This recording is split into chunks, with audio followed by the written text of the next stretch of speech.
The strange girl behind the garage. It was a cold and quiet night in the small town of Merlo. The streets were empty. The wind was slow but sharp. Eli, a simple man in his 30s, worked late in his garage fixing an old truck. He was alone, as always. He liked it that way. People in town didn't talk much to him, and he didn't care. But tonight was not normal. As Eli wiped oil from his hands, he heard something soft footsteps behind the garage.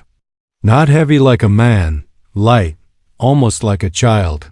He walked out slowly, holding a small flashlight. "Hello? Anyone there?" he asked. No answer.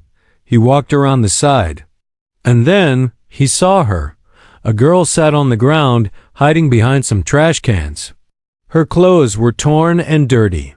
Her skin was pale, almost glowing. In the moonlight, her eyes were wide, scared, and not normal. They were silver. She looked hungry and cold. Eli froze for a second. "Hey, are you okay?"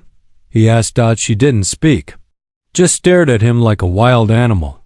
"I won't hurt you," Eli said. Softly, he removed his jacket and placed it near her feet. She didn't move. Then suddenly, she grabbed the jacket with both hands and held it tight. Her fingers were long and thin, too long. Eli noticed, but didn't say anything. He helped her stand. She was weak, couldn't even walk properly. He carried her inside the garage. Inside, he gave her a blanket, some water, and a piece of bread. She ate like she hadn't eaten in days. No chewing, just swallowing. "What's your name?" Eli asked. She looked at him. Her lips moved slowly. Celine. She whispered. That wasn't any name Eli had heard before. "Where are you from?" She didn't answer. Just looked at the window, like she was afraid something was coming. Eli noticed her legs had small cuts, but no blood.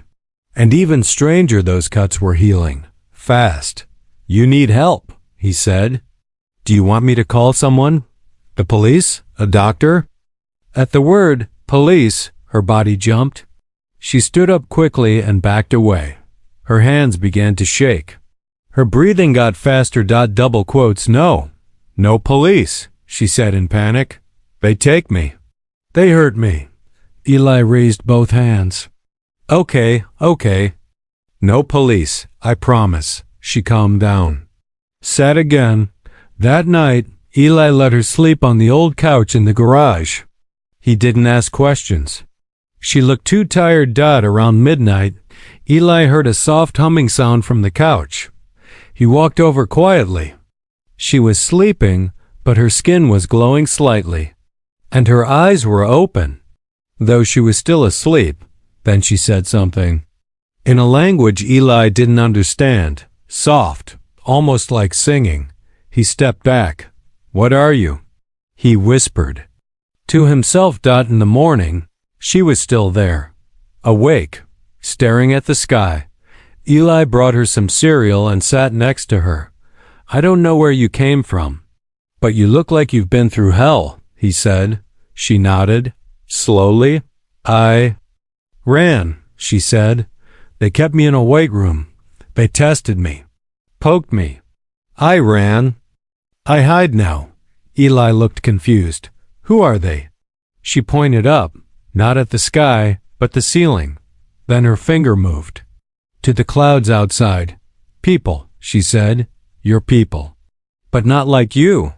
Eli stared at her. She added, "You're kind. Not like them." Eli stood up and walked outside to clear his head. What was he dealing with? An escaped science experiment? An alien?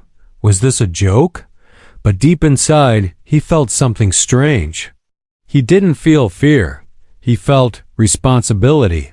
Like he had to protect her. Later that day, he gave her clean clothes, a place to wash, and some old shoes.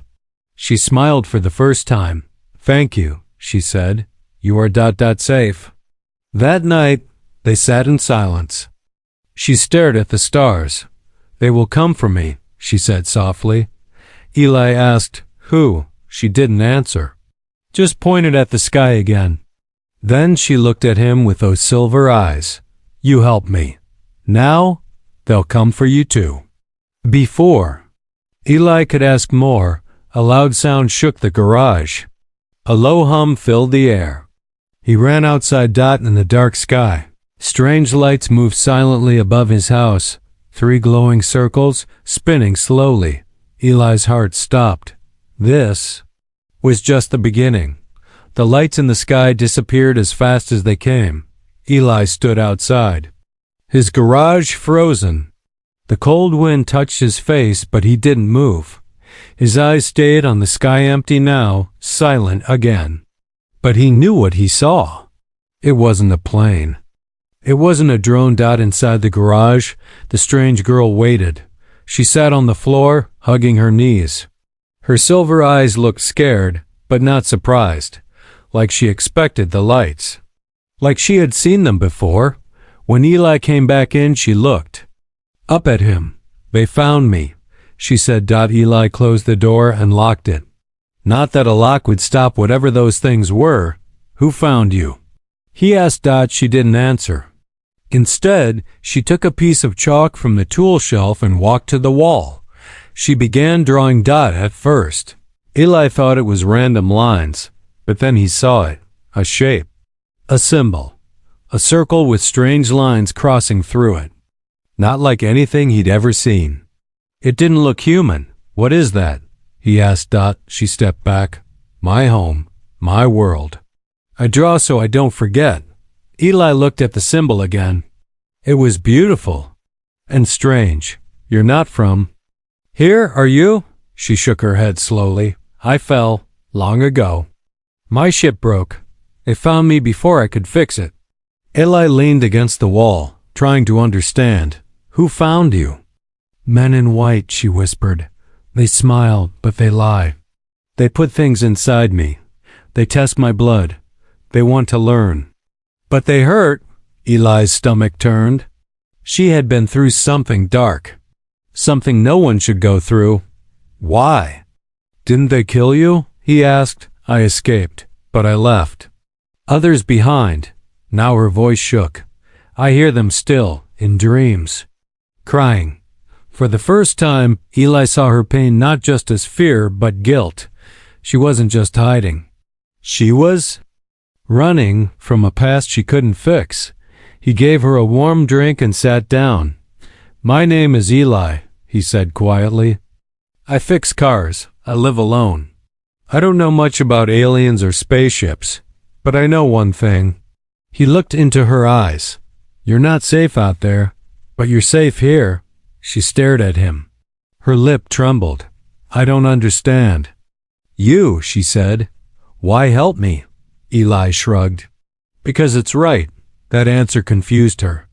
No one had done the right thing for her before. After a moment, she whispered, My name is Salin. Salin? She smiled. A little. Close.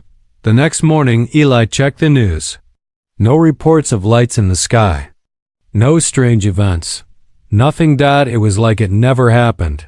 But in his garage, the proof was sitting on the couch eating cereal with 2 spoons, one in each hand, like it was normal. She was learning fast. Too fast. That day, Salin asked for more chalk. She filled the wall with drawings, stars, circles, tall towers, and ships with wings shaped like knives. Eli couldn't stop staring. These are real? He asked. Yes, she said. One of them brought me. It is broken now. You can fix it? She paused. Maybe. If I find the parts. Eli nodded slowly. Then we better keep you hidden. But someone else was already looking. Later that night, a black SUV drove slowly down the street. 2 men inside wore sunglasses at night. They looked at the house. No lights on. No noise. One of them opened a small screen showing satellite heat maps. High energy signature. Right behind the garage, he said. The other man smiled. We found her. It started with a crow. Not a sound. Not a flap of wings, just a black crow sitting on top of Eli's garage. Staring. Its eyes didn't blink. Sa-Lin noticed it first. She stood at the window, still as a statue, whispering something under her breath. "What is it?" Eli asked, wiping grease from his hands. "That's not a bird," she said. Eli looked up. "Looks like one to me." She shook her head. "It's watching." Eli laughed nervously. "You mean it's spying?" Yes. That evening, the air felt different, heavier. The silence outside was thick, like a storm was waiting just beyond the clouds. Eli had been hiding Sa-Lin for 5 days now. She was learning fast English, tools, even how to cook eggs, but her eyes never rested. She was always listening, and now something had changed. That night, Eli had a strange dream. He was walking in a metal hallway, lights blinking red. A voice kept calling his name, but it wasn't Sa-Lin's. It was mechanical. He turned a corner and saw her, Sa-Lin. But not like before. Her eyes were glowing white. Her skin was cracked like glass, with light leaking from the lines. She looked at him and said, "They are coming." They never stopped. Eli woke up sweating. The garage was dark. Quiet. Too quiet. He checked the window. Nothing. Then he saw it. A black van parked across the street. No lights on. No sound. Just sitting there. His heart began to pound. Inside, Sa-Lin stood facing the corner. Her body was shaking. "What's wrong?" Eli whispered. She didn't turn. "They're close. I feel them." The men in black coats. Eli moved to the toolbox and grabbed a wrench. It was useless. He knew that. But holding something felt better than nothing. "Do they know you're here?" Sa-Lin turned around. Her silver eyes were glowing slightly. "They always know. They pretend to search. But they already follow." Suddenly the lights flickered. Once, twice, and then everything went dark. Total blackout. No power. No sound. Only shadows. Eli held his breath. Then 3 knocks on the garage door. Not loud. Just firm. Cold. Knock. Knock. Sa-Lin stepped forward. Her voice was calm, but sad. "If I open the door, they take me. If I don't, they burn this place." Eli gritted his teeth. "Let them try." He walked toward the door, but before he could reach it, bam! The metal bent inward. They weren't knocking anymore. They were breaking in. Loud crash. Smoke grenades rolled in under the door. Red lasers danced through the smoke. Sa-Lin dropped to the floor. Her hands touched the concrete, and the whole garage shook. The tools flew off the shelves. The van outside shook like it was in an earthquake. Eli ducked behind a table. He heard voices. Cold. Robotic. Target located. Contain. No witnesses. 2 men entered, wearing masks, pointing weapons that didn't look human. But then time slowed. The air became thick, like moving through water. The men froze. Sa-Lin stood up. Her eyes glowed white now. Her hands lifted, fingers spread. The ground cracked beneath her. The lights in their weapons exploded. She whispered one word. No. A wave of invisible force hit the men. They flew backward, crashing into the garage. Wall like paper dolls. Silence. The smoke cleared. Eli stepped out, eyes wide in shock. What? What did you do? Sa-Lin fell to her knees. I stopped holding back. Her nose was bleeding. Her hands shaking. Eli ran to her, helped her up. You're not safe here anymore, she said. And now, neither am I. He looked at the broken garage door, at the 2 men, unconscious. The van was gone. Where will we go? She looked up at the stars through the broken roof. Somewhere with no eyes, no machines, no watchers. Somewhere human. But far away, in an underground facility, a screen lit up. A red dot blinked on the map. A voice said, Subject Sa-Lin has awakened. Initiate Protocol 0. The garage was quiet again. Too quiet. The floor was cracked. Tools scattered. 2. Strange weapons lay cold on the ground, still humming. Still glowing. Eli stood at the door, staring out at the street. Empty. But it didn't feel empty. It felt like something was waiting. Just beyond what eyes could see. Behind him, Salin sat on the floor, her head down, breathing slow and heavy.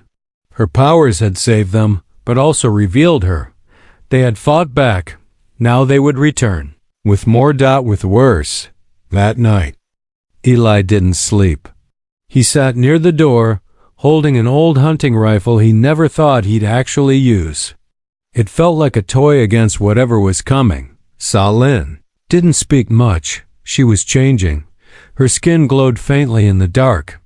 Her voice, when she spoke, echoed slightly like two people were talking at once.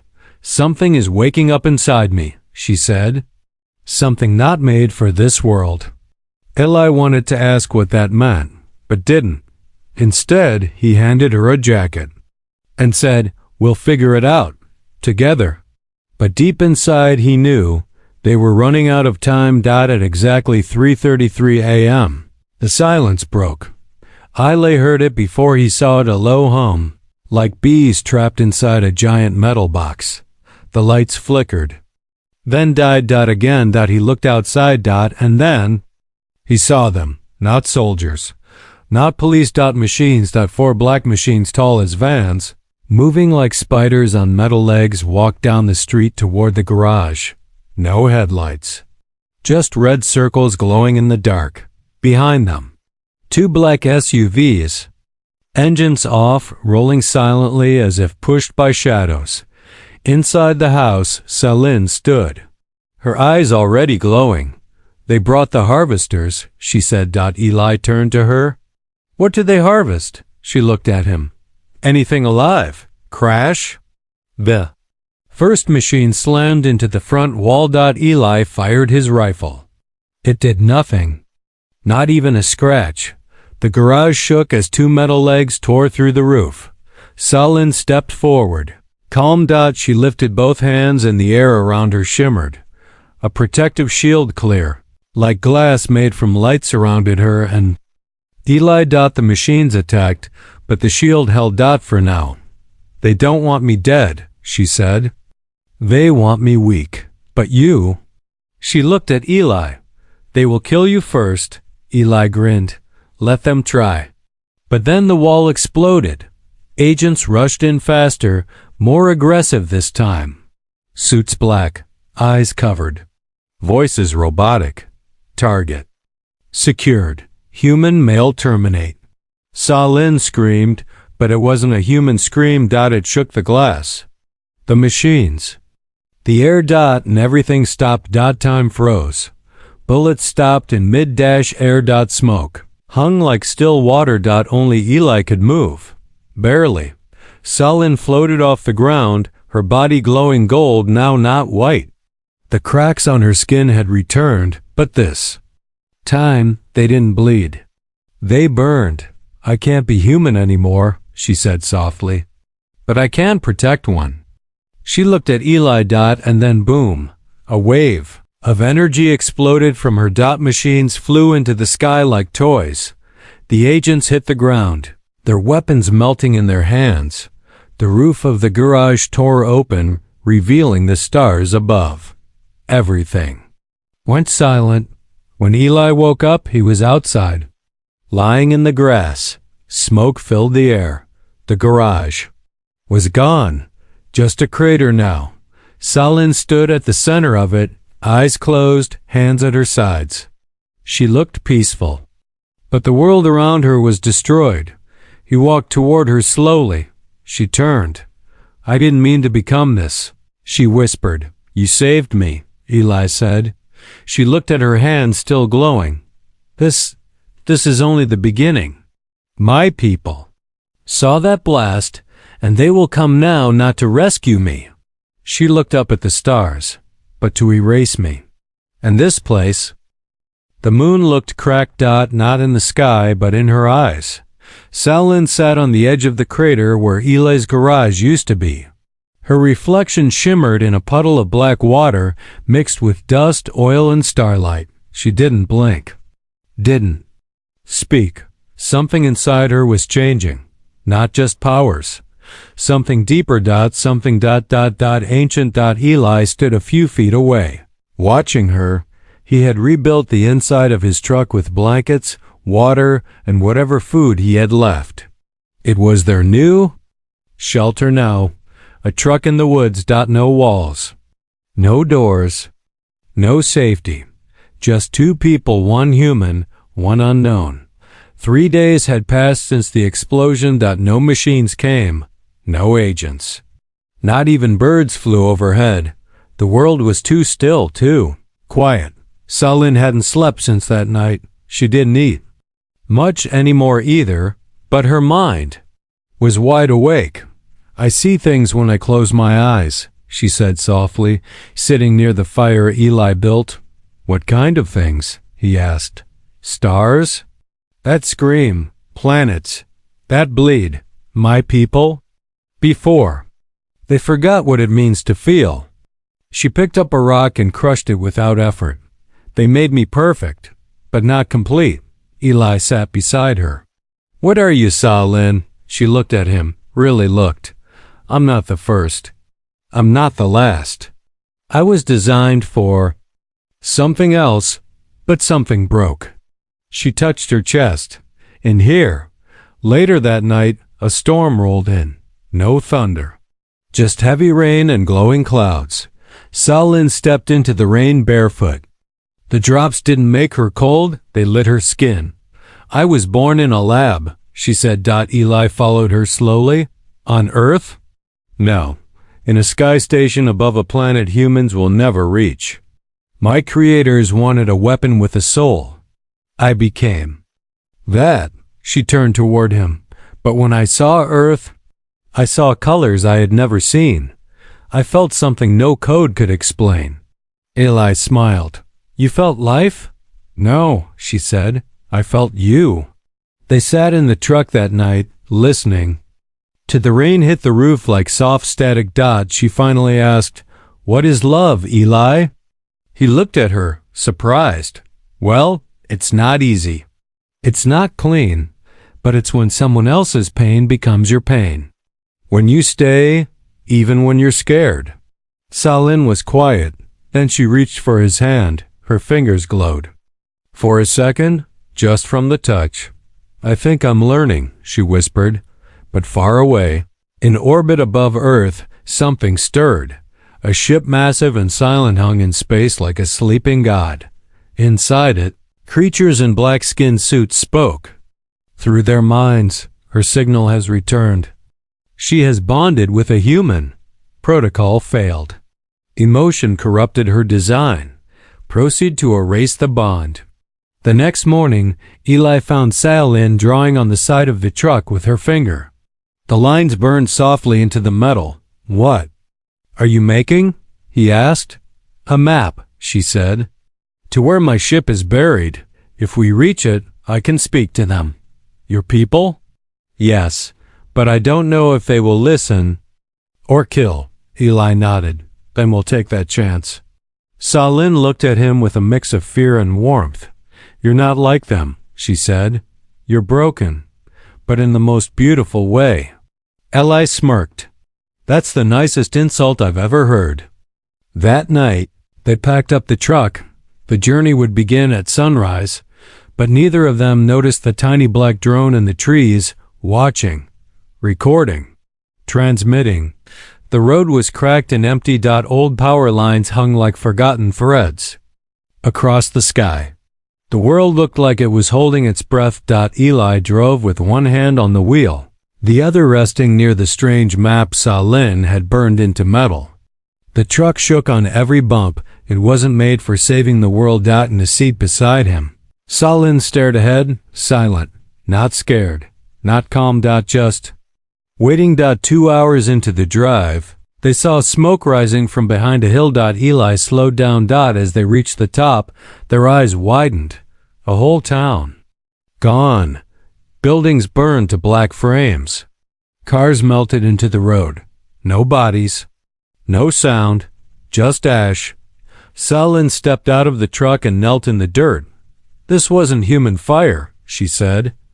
"What happened?" Eli asked. "They erased the memory of this place, like it never existed. That's how my people end a mistake." Eli looked around. "Why this town?" Sa-Lin looked at him with sorrow in her voice. "They thought I was here." That night, they stopped in an abandoned gas station. No power, no signals. Only the stars watching. Eli opened the back of the truck and pulled out what looked like a pile of junk. Wires, a broken drone, half a laptop. "What is that?" Sa-Lin asked. "A message," he said. "I've been building it since the night you first lit up the sky." Sa-Lin tilted her head. "You can send a signal?" "Not just any signal," he said. "A story. About you, about what they're doing. I'm sending it to every hacker, whistleblower, and conspiracy nut in the country." She stared at him in awe. "You want to expose them?" "I want the world to see what I saw," he said. "A girl who didn't fall from the sky as a weapon, but as a warning." That night, the stars blinked out the signal launched writing. "Stolen satellites, dirty networks, dark forums." It didn't say much, just one line. "She is real.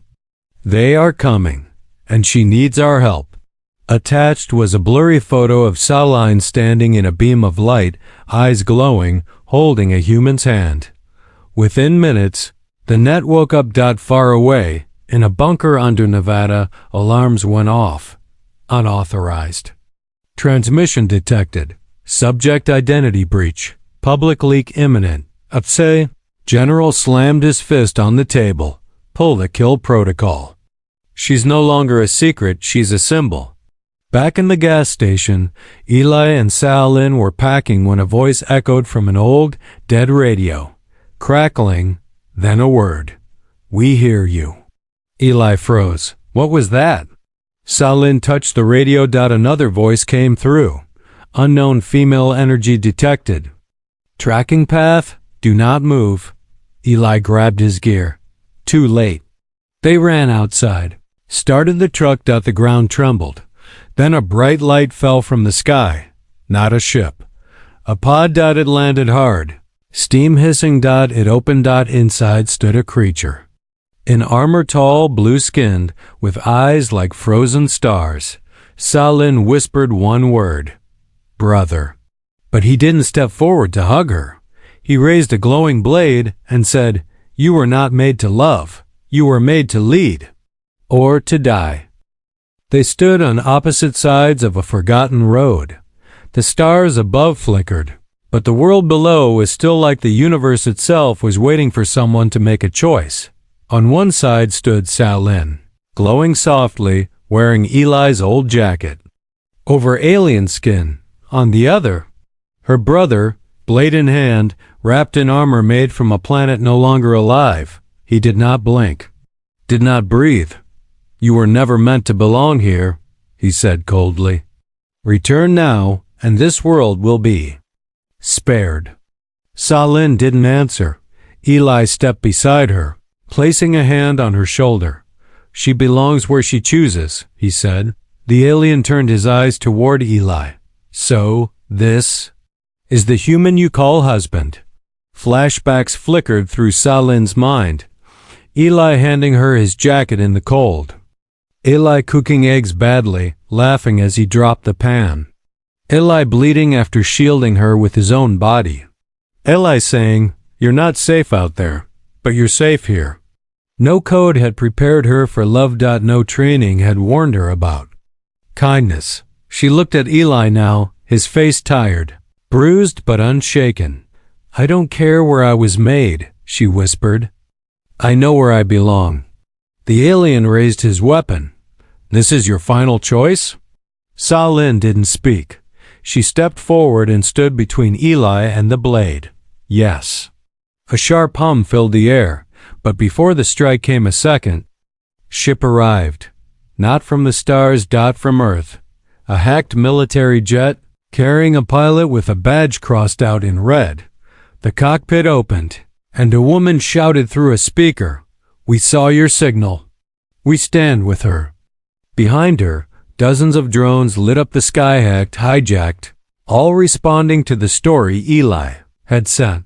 The truth had become a weapon. The world was watching now. The alien paused. The glow of his blade faded. For the first time, doubt touched his voice. "You chose to become less than what you are. Why?" Salin stepped forward and touched his chest. "Because for the first time, I felt more." Later, after the sky was quiet again, and the ships had left, either in peace or shame, Salin and Eli returned to what was left of the world. People had started whispering stories about a glowing woman, about a mechanic from a small town, about a love strong enough to change alien minds. They found a small house in the woods. No cameras, no watchers, no more running. One quiet morning, Eli made tea. Salin stood barefoot in the grass, her eyes on the sun. "Will they ever return?" he asked. She nodded. "Maybe, but they'll think twice now." He smiled. "Good." She walked over and placed his hand gently on her stomach. A soft pulse moved under his fingers. His eyes widened. "You're—" She nodded again. "Half me, half you. All hope." That night, under the stars, Salin held Eli close and whispered, "You gave me shelter. You gave me a name. You gave me a heart. And now, I call you husband." Fade to black. She was hungry, homeless, and alien, but he was human. And that was enough.